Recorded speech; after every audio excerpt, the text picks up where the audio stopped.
you see here on the screen is stuff that you get off the internet for free, including all the sounds you'll hear, stuff you can get for free. And aside from the Michael Jackson acapella, which is for illustration, none of it's going to get you sued. It's all royalty free as well. So, I'll kind of start with the basics of electronic music. You don't really need to read this text, this is just for my reference. I'm assuming that you don't have any experience in music. Do you guys create any electronic stuff? Okay, cool. Well, it's pretty simple. It all goes through what's called a DAW, which we just say as a DAW, which is a digital audio workstation, I think is the acronym. And what you see on the screen here is mine, which is Reaper. Reaper is available to download for free. And essentially what it does is it's the host for all of the components that make up a song. So everything you see on the screen here, this is all data that's triggering plugins that are hosted within our Reaper, if that makes sense. If there's any questions or anything at any point, let me know, because it's easier for me to answer your questions and try to predict them. So I'm going to go basically into the plugins now that are working with Reaper and what they will do. So you've got a variety of different types of plugin, but I simplify it into three categories, which is synthesizers, samplers, and effects. So, for example, a synthesizer is a piece of software that generates a sound using mathematics. So though you can hear a sound coming from it, it's not being recorded, it's being created by this piece of software. And this is a synth called Alchemy, which is on the list of ones I'll give you at the end that are available and are free. And you can use Alchemy for all sorts of stuff. I've got it basically making a kind of an ambient pad sound just as a demonstration. So I'll play that for you.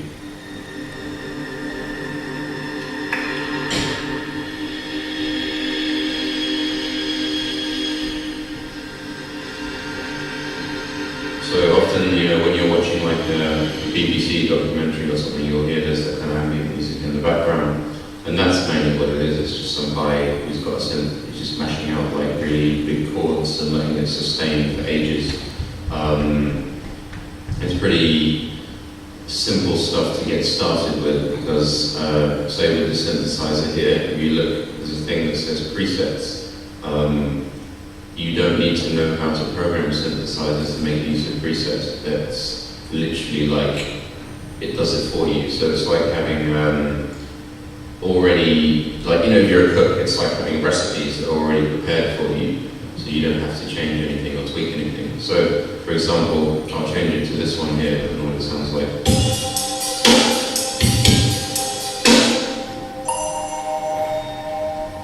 That drum beat is muted. I'll show you that in a bit. But you hear now this has a more bell-like sound than the other one. The other one was a more resonant ring. And literally, like, if you can conceive of a sound in your mind, there's probably a synthesizer noise for it. And there's stuff that, you can do stuff with the synthesizer that you can't do with real noises. Like, the possibility for sound synthesis is almost infinite, which is why it's so cool. And it's great. The next thing I want to show you are samplers. And a sampler is a type of software that produces sound, but it doesn't synthesize it, it uses already existing samples. So, for example, we have a piano here, being played through a sampler called Contact. And basically what happened is someone sat down, took bloody ages sitting next to a piano, recording every noise that it makes on every key, and then loading those into the sampler. So,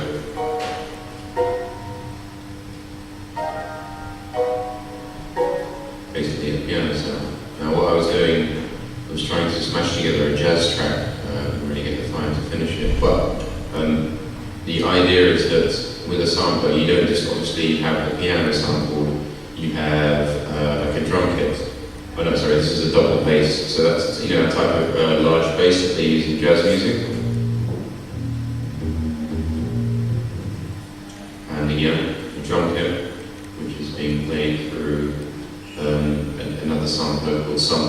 2.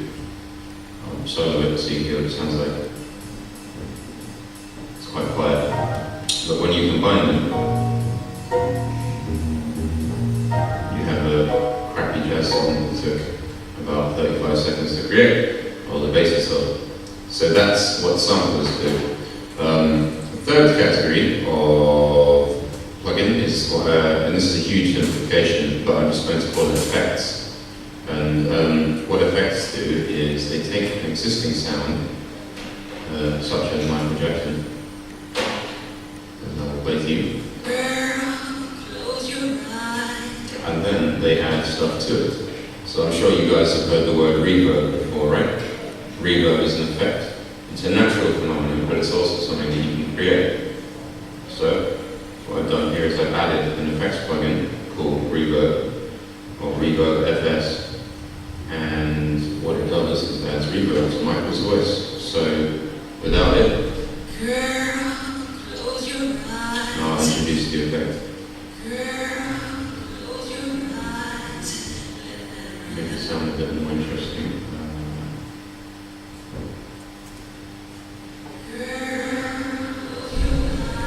You hear how it sounds like he's now further away, he's in a tunnel. The reverb is amazing.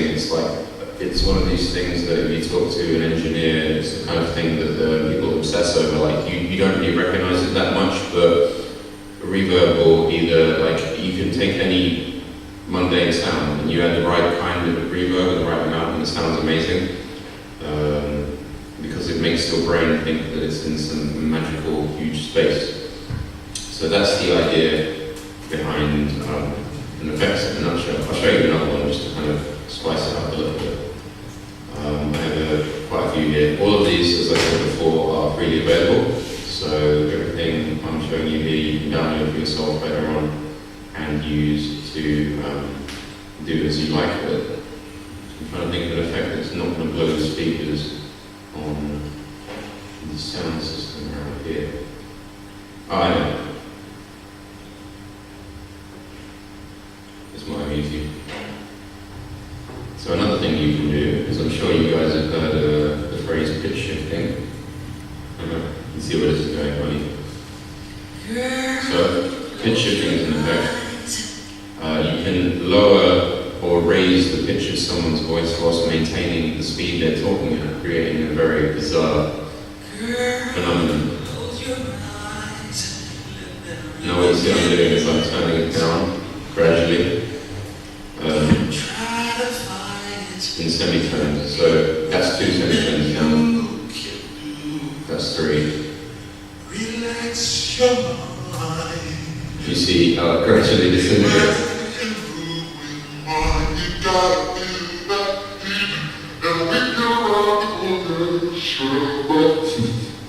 And you can go further than semitones. You can use, say, octaves, where it just starts to sound ludicrous. That's how, you watch a film and I don't know, they fight like a dragon or something, some amount of pitch shifting, they'll take someone's kind of speaking and they'll pitch shift it down. They'll do a lot of other stuff to it as well. Fundamentally, what makes it sound unnatural and kind of huge is a pitch shift. And you can combine effects. So bringing back reverb again and pitch shifting turns Michael Jackson into small. Perhaps. Well, to make it not sound crap. What I have to do now is turn the volume up because his voice is going so low that you can't hear it that well.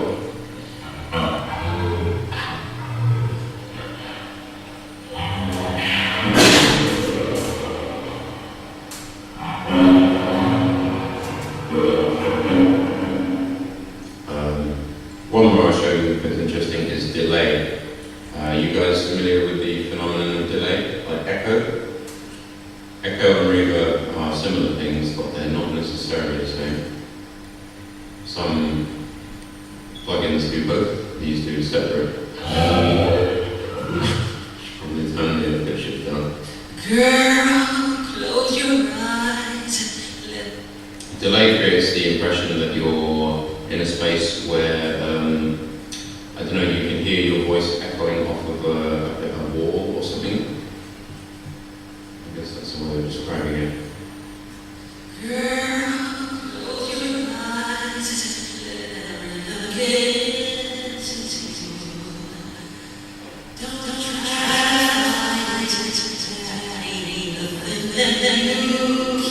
And the cool thing about effects is you can basically combine them into any combination you want to do anything.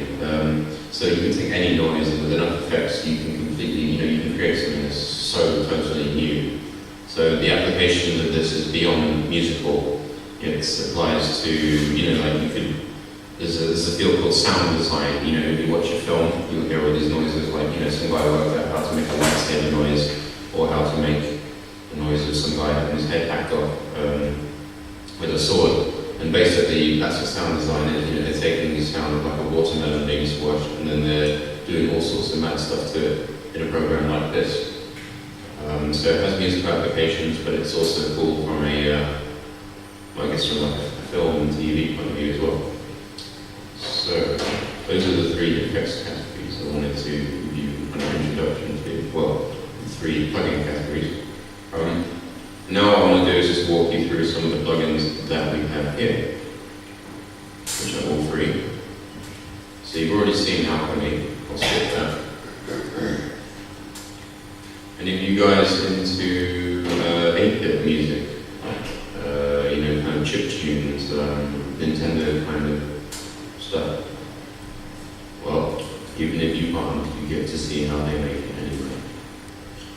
So there's a plugin called the Magical 8-bit plugin that my engineer, who you can't see, is also a big fan of. Am I right? Mm. Yeah. So if you want to make Pokemon music, it's not even hard. This plugin will do it for you. Well, you actually have to write music, but this will give you most of the sounds used on a Game Boy. I've got a bit too much reverb going, so feel that.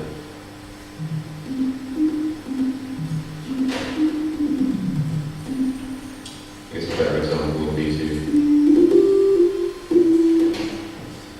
let you use some of the higher range, or use a different waveform.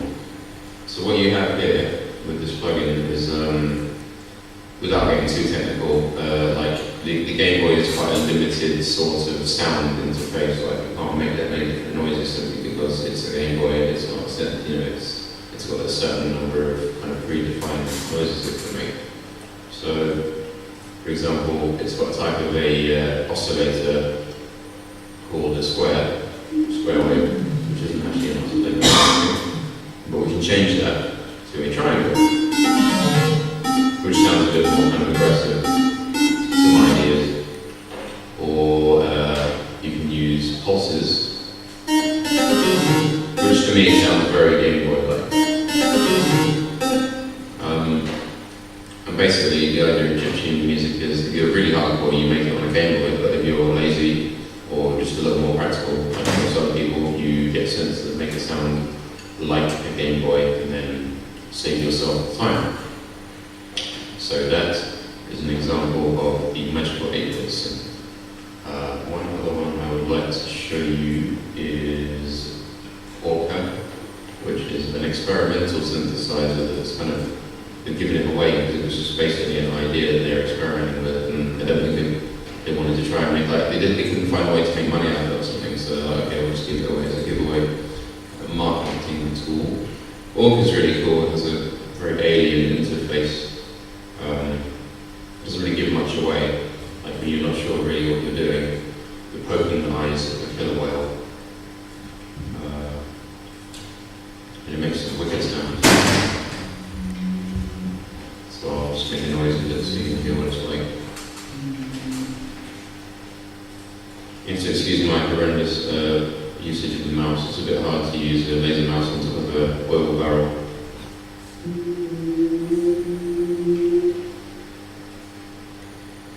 Use a different preset. Now, as I said earlier on, the idea of presets, like you don't have to learn to program something that is already done for you. That applies to most synths. This one has presets. It doesn't want to change to the next one. Unless I'm doing it wrong.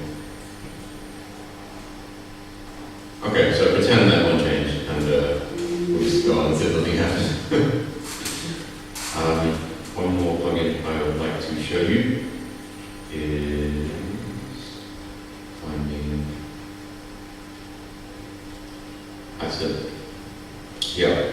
So a while back, before we started videoing, we were talking about doing dubstep remixes of everything.